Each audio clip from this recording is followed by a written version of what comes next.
Hey everyone, this is Caroline of Florida Breeze Realty. Today we are here with my friend Jay Rohter of Southern Oaks Inspections. We're going to be discussing everything inspection, a sort of inspection 101, so to speak, and the value of knowing what you're buying. I hope you enjoy the show.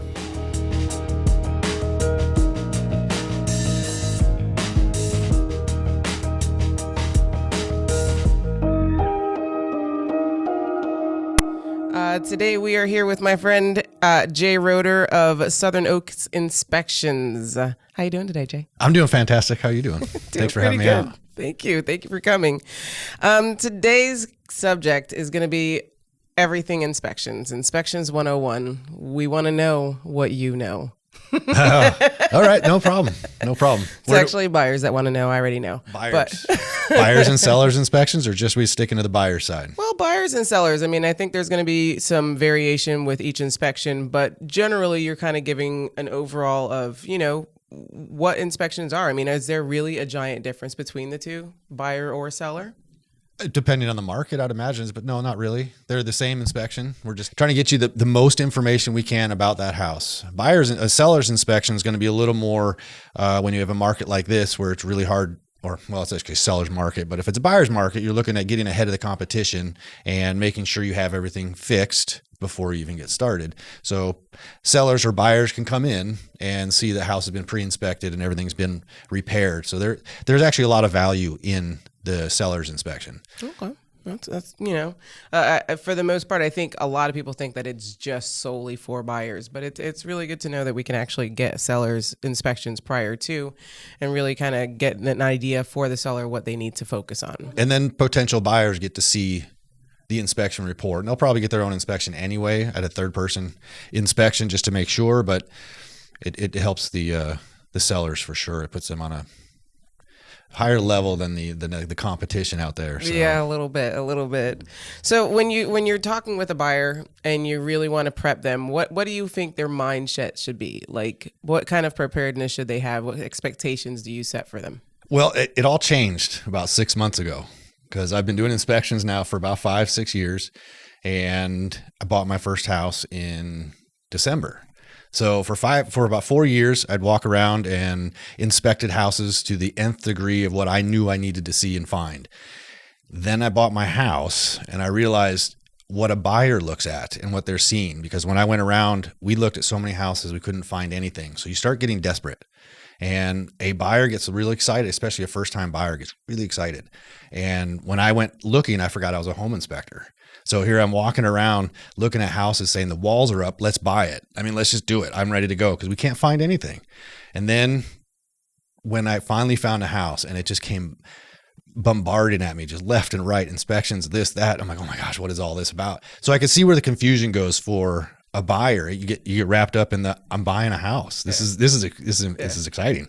And then you forget to look at this. So that's what an inspector helps you do. Yeah. Kind of slows down the chaos and lets you kind of come in and say, what did I miss when I was looking at there was paint on the walls? So we kind of peel it back. So we give them a better perspective to be able to go back to their home, sit down and, oh my gosh, I didn't realize the AC wasn't working when we were there. It was nice and cool out. Or the stove didn't work because somebody forgot to look at the stove. But for the most part, it really just gives your buyers, and it should give the broker a sense of a peace of mind knowing that, hey, somebody went in there and looked to the nth degree on everything about this house. So it really puts them on a good path. And being at this one of the biggest investments of your life, you just kind of want an insider view and a third party going, I don't want the seller to tell me. I don't want the broker to tell me. I just want someone to go in there independently and show me. Just show me a list, show me a report, show me something so I know I'm getting my value worth. True. And there's a lot of information overload when it comes to buying. So I know it's good to have a little bit of information here, a little information here, and brought it together at the table. I do feel like inspectors, lenders, and their buyer's agent kind of work as a team. So we all want to be on the same page, even though you're third party. Still hope that it's on the same page. And buyers. from the realtor's perspective, that's exactly what you want. You want a partner in your business. Yes. So you want somebody you can trust that can show up there and. Number one, you don't have to worry that they're going to do a good inspection. 2, they know how to handle a client. I mean, there's more to inspections than just going through a house and looking through it and putting on a piece of paper a report. knowing your client, getting to know their abilities. There's some clients that are like, I'll fix it all. Don't worry about it. Other clients are like, I don't know what a screwdriver is. So, I mean, it really shows, you just get to know your clients and it helps them. And you're just, especially with your brokers and realtors, you want them to trust you because not everybody can make it to an inspection. What made you want to get into inspections in the first place? 25 years plus in construction. Oh, a lot of building. I started out, when I was about 10 years old, slinging carpet with my brother. And then, I just grew through the industry and started doing bathrooms, kitchens. And when I moved here, it was a lot of fun. We did a lot of work for different big box stores in the area, and I had a great time with it. I just, getting older, I wanted to put my mind to use more than my body. So you also wanted to critique other people's work. Oh, I love doing that. Absolutely. Well, that's one of the best parts about it is I've done a lot of flips, and I did high end flips. So I've seen the low end flips, and it's lipstick on a pig. Yeah. So as a buyer, you're going in there going, this looks beautiful. It smells great. Yep. Well, when you start peeling it apart saying, well, they installed this wrong. The wiring's all messed up. You have 1950s wiring. They didn't change anything. You found no permits. I mean, the list just keeps going to where it looks great today, but in 6 months they used 50-cent tile, stuff that just doesn't last. So to be able to go in there and know the products, know how things are supposed to be installed, and, just break that down for your clients. One less worry they have to think about. Fair enough. Now, you were saying 1950 styles home and things that are still dated in that respect. When I think about inspections, is there a difference? And we'll go into this because it's kind of where I wanted to go into the different types of inspections that there are out there. Is there a difference between doing an inspection for a more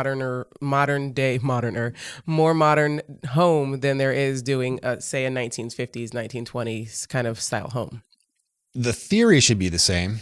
But when we get into older homes, we don't just have older equipment. We have probably a lot of buyers or a lot of people that own that house, and a lot of Uncle Bobs that have changed a lot of things that didn't get permits for them. So when you get newer homes, there's less Uncle Bob's work. There's less things. Things are in a little bit better shape depending on how they were lived in the house.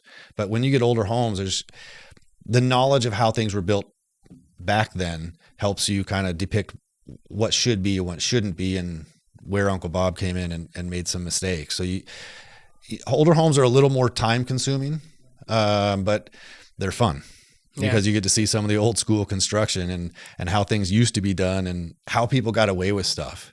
Because when you start kind of going through stuff, you just see a lot of cool things, and it's pretty fun. Yeah. So what other types then inspections are there in the grand scheme of inspections? Because we know there's a general overall home inspection, right? But is there a separate inspection that needs to be done for, say, roofing and pools and slabs and septics? You can get more in-depth inspections for that stuff. You can do just separate roof inspections.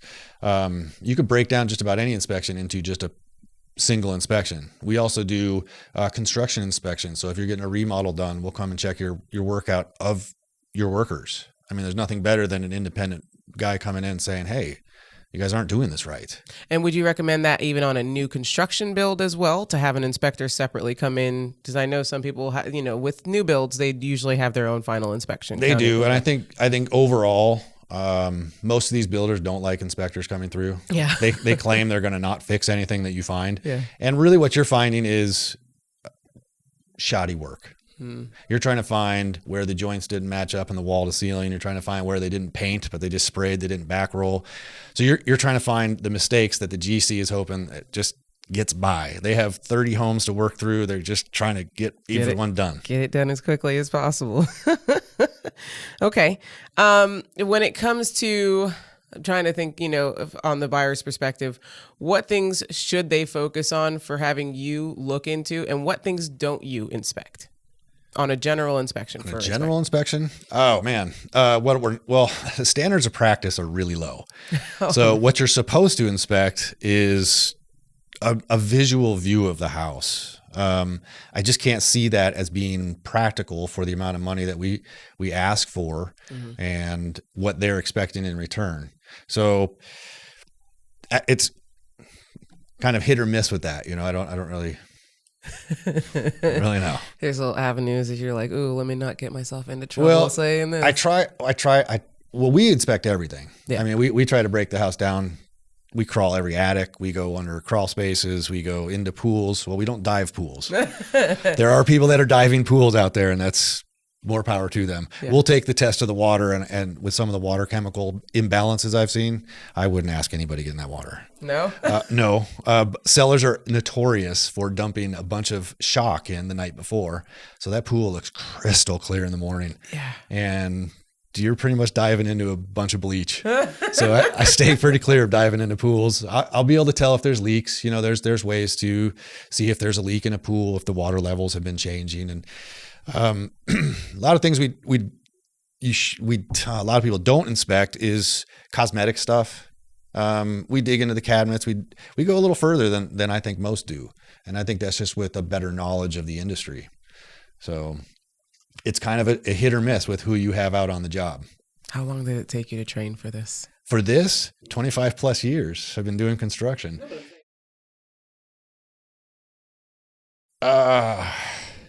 It's kind of funny. I just went at it. I passed my exam. I didn't have a mentor. I didn't have anyone that I ran around with. I went on one inspection with another guy and went, this is it. I can do that. And bought the software and just, we're 5 years without any troubles. I mean, we're cruising right along. So I always knock on wood on that kind of thing. You do. Well, it's funny. You'll get we belong to a lot of these networks on Facebook and such, and you'll get a lot of people asking questions like, how do I handle a client that I said there's water damage, but they don't believe me? Well, that's pretty simple. You just go back, put a moisture meter on it and say, there's water damage. So it goes back to the customer service. Yeah. You know, I mean, I don't want to argue with you. If you don't believe something I've done, I'm coming right back to your place and we'll discover it.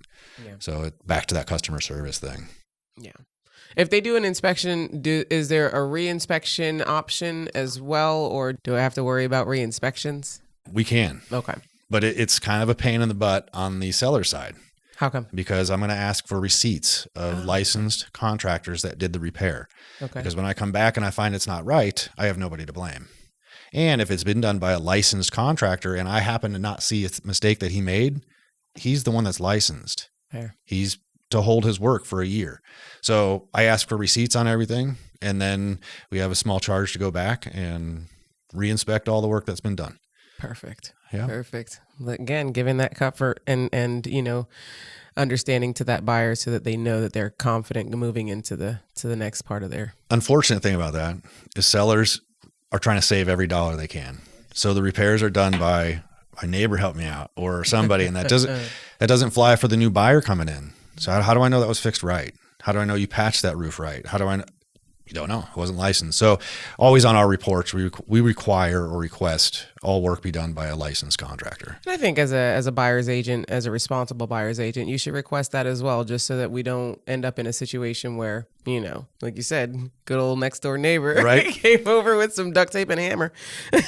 Duct tape's amazing, but it doesn't fly when you're trying to buy a house. Well, I mean, it is, it keeps from the water getting in, just duct tape or Flex Seal. Flex Seal, that's the new thing. What they're using. It's good stuff. Everybody's obsessed with that. That's crazy. Boat that floats. Okay, so things that are usually requested from a buyer's agent for an inspector to do is things like 4-point inspection and wind mitigation. Can you go into a little bit what that means? What are those items? Well, okay, so you start with the general inspection. Mm-hmm. And if you get a home that's it depends on the insurance company, but generally over 10 years plus, they're going to ask for a 4-point inspection. And this 4-point inspection is kind of a summarized version of the general inspection. So I'll get clients that ask, can I just get a 4-point? Mm-hmm. I'm like, well, I can't do the 4-point unless I fully inspect the house. I can, but it's going to cost you almost the same because I have to inspect all this stuff anyway. Right. So when the insurance requests a 4-point, they want it on their form.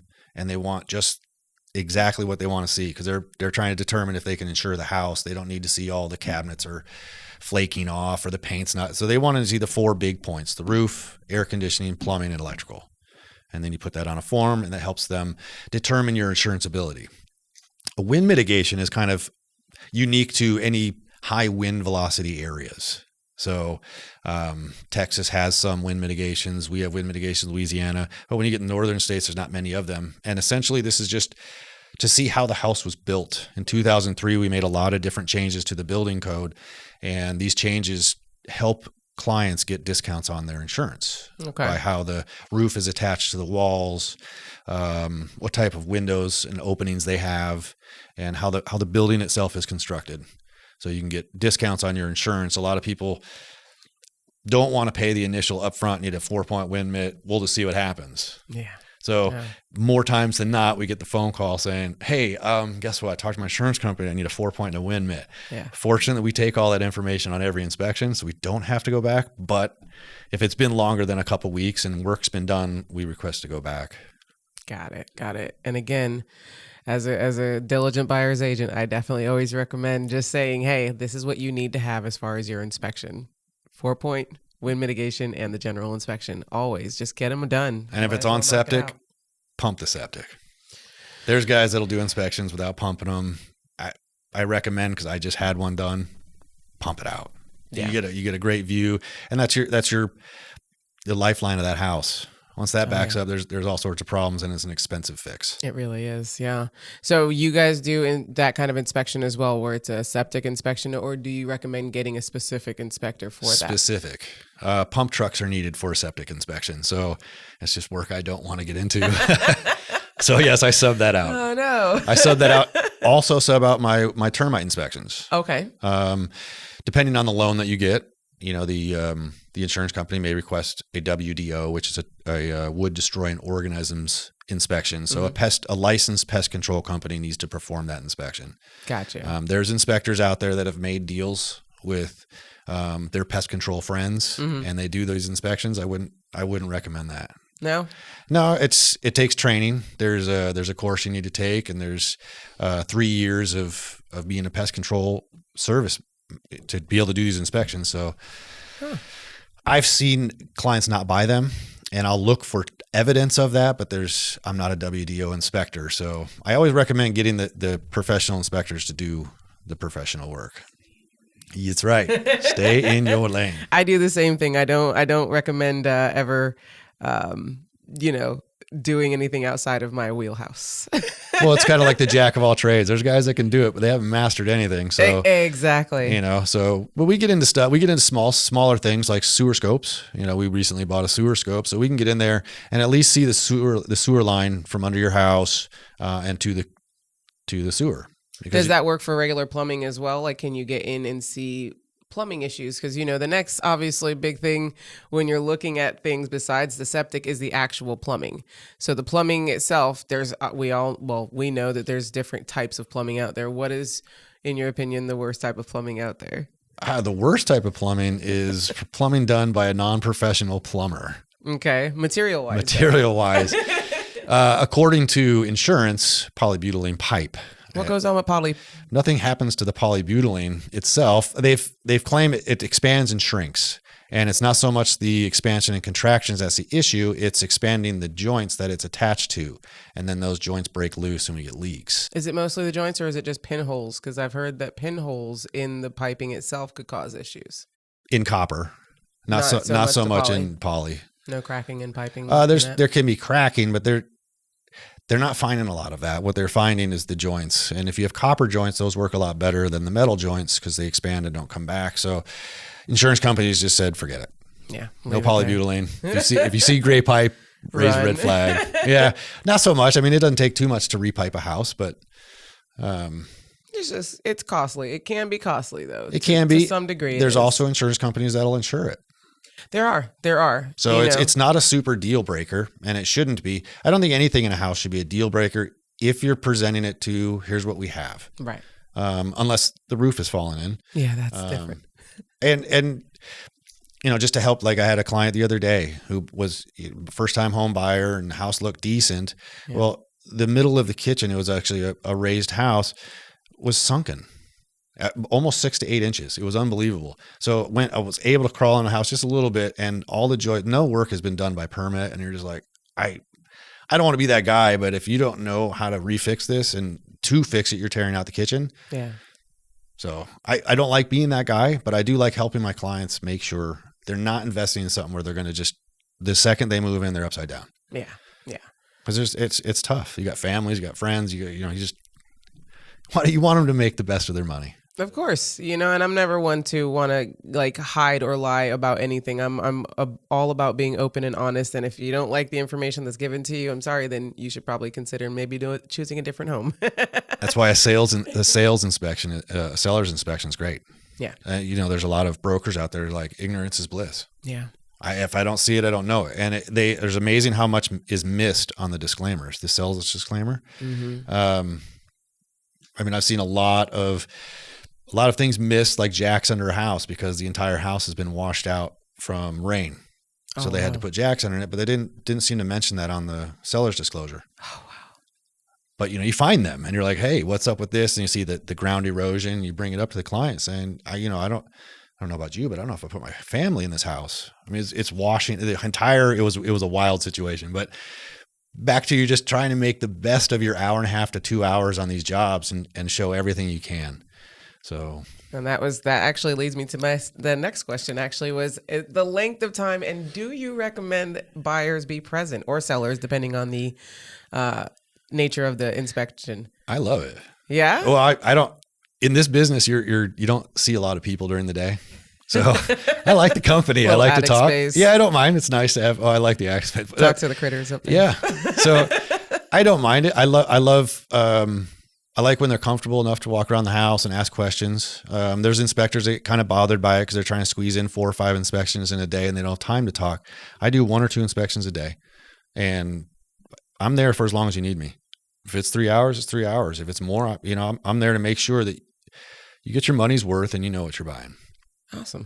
Yeah. I always feel like buyers don't want to be present because they don't want to be bothering the inspector, but I'm adamant about them going every time. I feel like you should be there. And if an inspector has a weird face. Yeah. Well, you can make clients nervous. We get there and we try to explain our process because we take probably 150 pictures before we even get started. Those are the kind of cover your butt pictures, to make sure you have everything for your report. And then you go in and start inspecting things. And that gives you the ability to really just let them kind of follow you around and talk. And some clients they're measuring for their carpet and they're measuring for stuff. So there's a lot of time for them to do stuff. And then I've had a lot of clients show up and once they realize I'll be there for 3 hours, they just go, okay, well, sounds good. We're going to go home. See you later. Thanks. Here's a cup of coffee. Have a nice day. I try and warn them all. I was just like, be prepared. Bring your coffee. Yeah, and we've gotten to the point where we know once we start crawling in the attic, we got about 45 minutes. Yeah. So we've worked out a lot with the clients. Before you pass out in the Florida heat. Yeah, we'll give you a call. Yeah. When I'm about to jump up there, that way someone's coming in case I pass out. And then you could show up at the end and we give a summary. I won't give you the report right away. I always take my reports back to the office. There are inspectors that'll give you an on-site report. I can't bring myself to do that for people. You want to be able to sit down and be able to give an accurate. I find a lot. I find a lot in my photos that I might have forgot to mention in the report while I was racing through this house up and down stairs and on roofs. And there's a lot going on. And I take a lot of notes and a lot of pictures. And you get back and you spend an hour on the report just kind of finalizing things. We have a lot of the report done when we're there, but we want to make sure it's back and finalized. And yeah. So how long is your turnaround time? What's your timeline like? No later than 24 hours. Okay. But generally it's the same day. We do a lot of morning inspections because afternoon attics get really hot. But I really enjoy the morning inspections. And if we don't have an afternoon, we get back, get that report done and get it right to you. I always wondered why your noon block was out. Yeah, no more noon blocks. We have 2 blocks, 9 and 2. Oops, I hit that microphone again. 9 and 2. And that gives me, especially at if I have 2 inspections, I get 3 hours, 4 hours with my clients and I'm not rushed. Yeah. And I know there's a lot of money in it, but it's not what I'm here for. I really, after I got out of construction, I needed to find something where I kind of got that wow factor of, okay, I feel really good. Someone I could trust or someone I know. And I met him. That guy went through everything and found everything. And that's the way I get my gratification of, did a good job. Phone didn't ring today and no one's mad at me. So that's always a bonus. So this time around, we got a good track record going so far. So as you've done this, have you experienced or do you know or any hiccups in the process that you would say, hey, this is a buyer beware type of hiccup? Kind of hiccup, buyer beware. Oh, that's a kind of on-site thing. I don't really know. there's also, it depends on the client.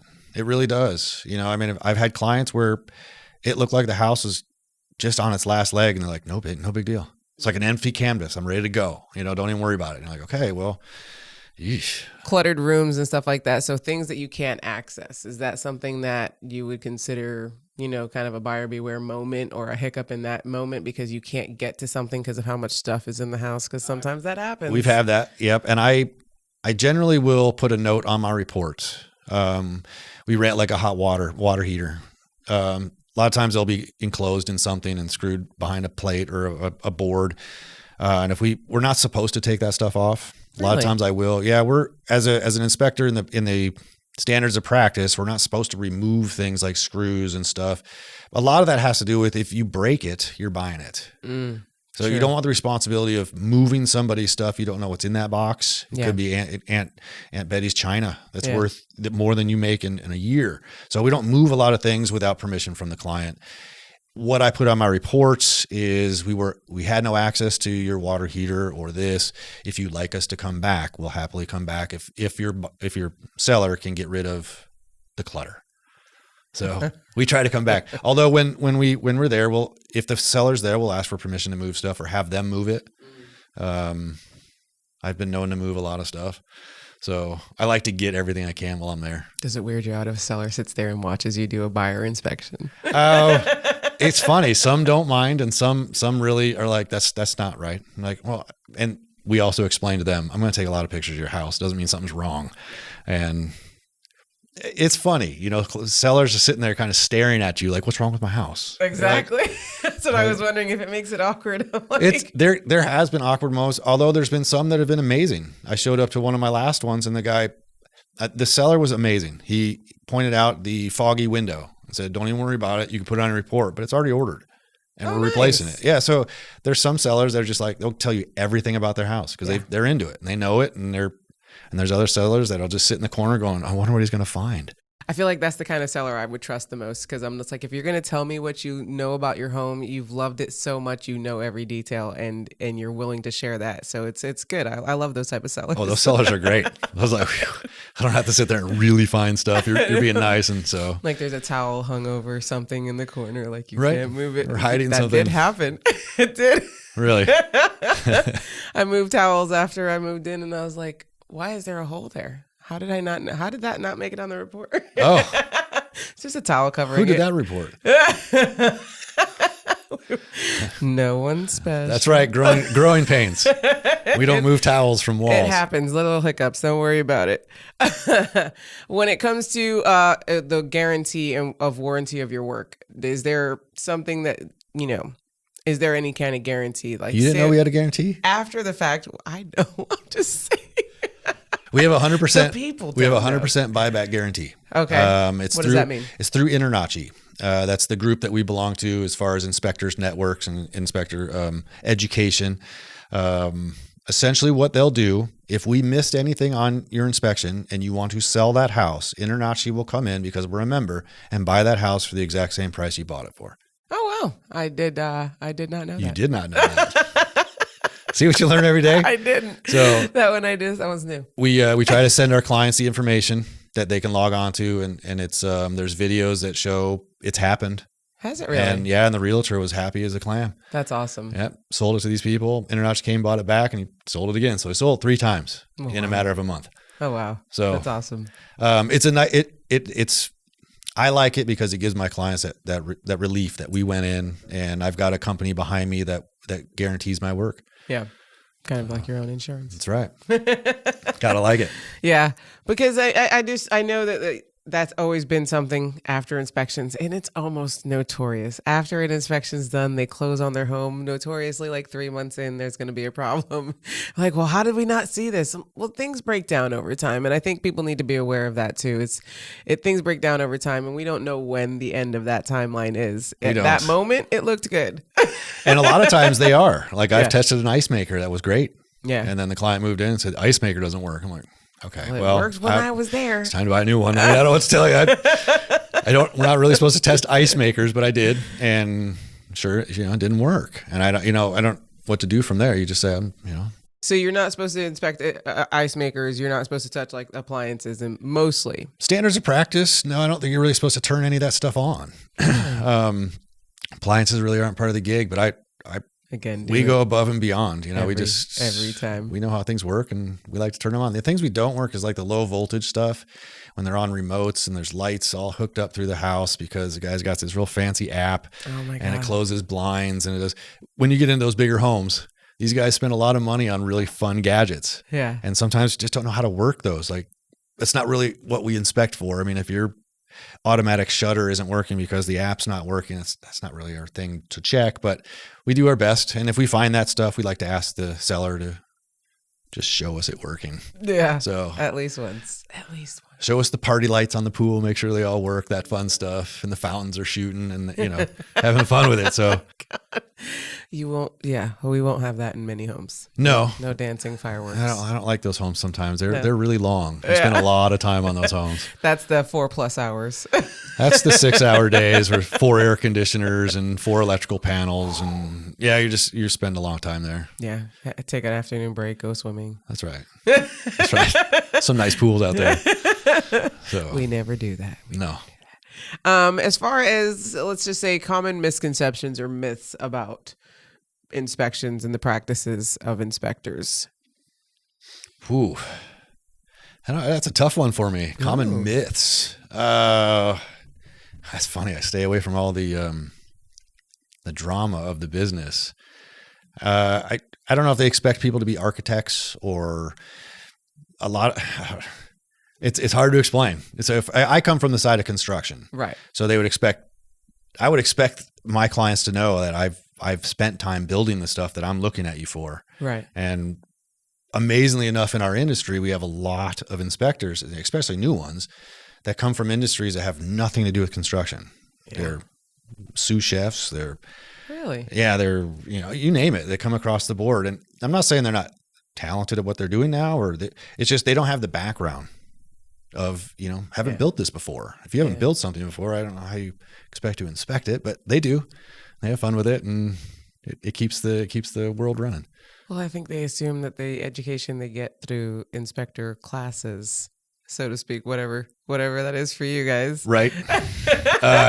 Puts them on a path to success. But it's not a construction class, so I get it. Well, what's amazing about it is even having the background that I had some struggles. And it's just learning the philosophies of how you're going to inspect these houses, how you're going to present to the clients. And, when you first get into it, you're very nervous. Yeah. And I had a lot of background. So it was nerve-wracking just to have the right customer service and to know exactly, you didn't want to look around like I didn't know what I was doing. Yeah. So other than that, misconceptions that we all come from a background of general contractors, and we don't. Yeah.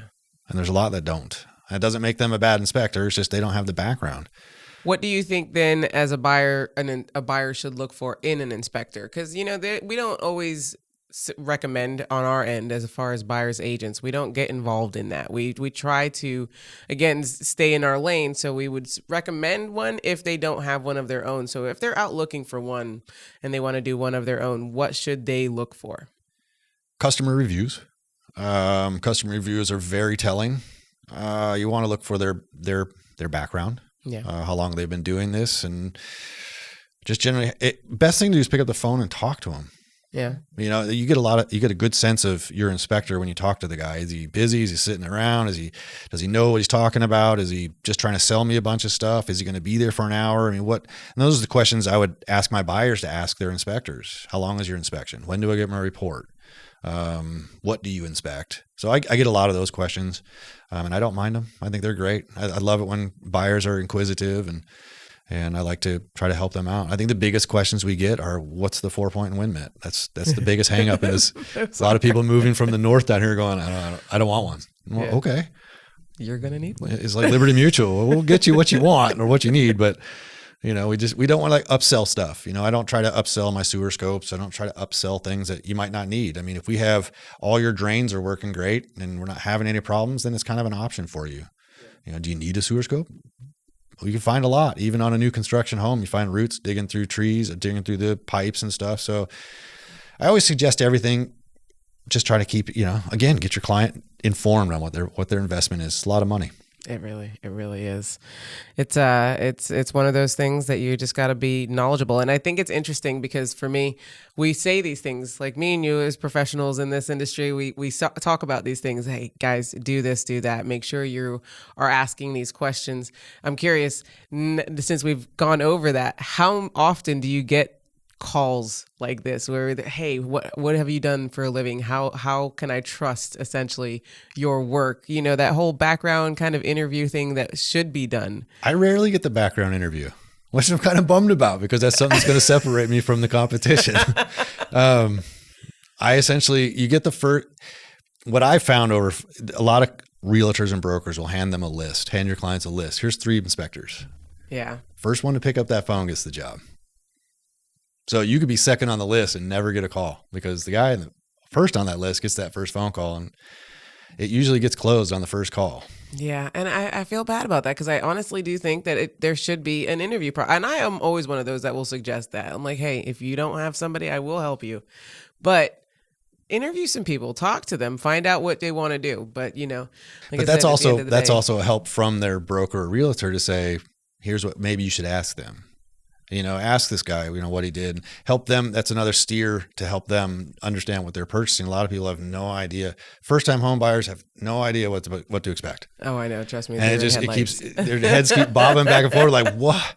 So sharing that information, I don't think there's anything wrong with pointing out who's on your list and why they're there. Good times. Yeah. That's a good reason. I use this inspector because he's real nice and he gives me good work. I use this inspector because he's got construction experience. I use, and let them know why. So when they do call, they have a better idea of who they're hiring, or send them to a website, go read about this inspector and make sure you're comfortable with him, or read his reviews. Yeah, because I think there's a lot of, for us, misconception that there's like kickbacks or something that we get from suggesting certain people, and it's there's like, no kickbacks. That's not a no, thing. Just kidding. But it's just one of those. Like it should be our goal to just stay focused on making sure that they get the best services possible out there, whether it be from a lender or an inspector or an appraiser or a title company.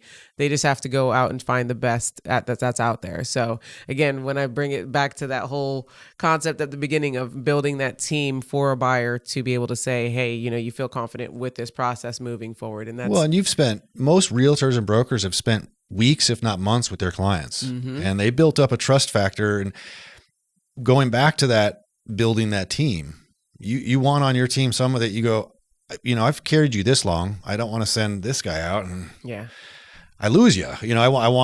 I'm confident, and this is my guy. This is who I use. And I could see where clients would start to wonder, well, I wonder if they're getting kickbacks.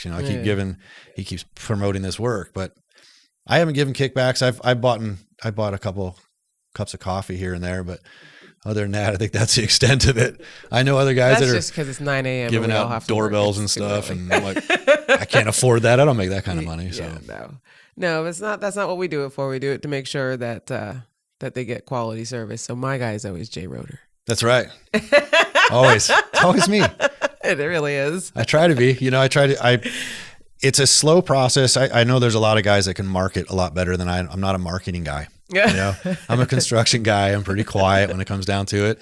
And I like to provide a great service. I take a lot of pride in my work, and making sure our clients are happy with what they're doing. Cause I know when I purchased my house, I was nervous. Mm-hmm. You sit down at that closing table and you're signing off like 800 pages of, I forgot how to sign my name like 3 times. I'm like, oh my gosh, it is. What am I doing here? This is insane. But at least going into it, I knew exactly what I was buying. Yeah.